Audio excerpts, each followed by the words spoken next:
Our union has, since its inception, has been a supporter of orderly marketing and continues to be that, and continues to advocate in favor of the single desk because it's the best solution and best approach in international markets and domestically for Canadian farmers. It's their last seat at the table, if you will, and we equate it to the same as collective bargaining for workers. Well, very clearly most farmers will be at the mercy of the international grain companies, the transnationals, and because they don't have the ability, the infrastructure, or the capital to compete and market their own grain, in spite of the pitch that's being made about dual marketing and so forth. It will put them at a pretty severe disadvantage. It's pretty clear there's a handful of ideologically motivated farmers, but they are by far and away the small minority. In fact, a speck, if you will, on the scene.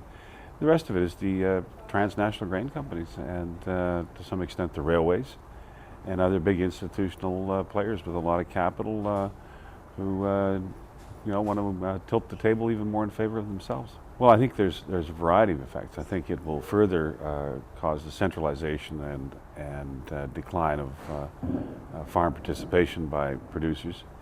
It will result in further consolidation of the industry, and it'll result in lower prices and lower returns overall for Western farmers. The privatization of the pool was just another step in the intentional privatization of the whole industry, and away from producer control, producer input, producer democracy towards corporate domination. To begin with, there's a question of democracy. I think an institution set up by Parliament for farmers, to be run by farmers, for farmers' benefit, the fate of it should be decided by farmers based on a clear question that they themselves decide to put on the ballot without political interference from the federal government. Do you want a single desk marketing agent that's put money in your pocket, provided market stability, carried you through the difficult financial crisis of the last number of years when credit was non-existent for the average borrower?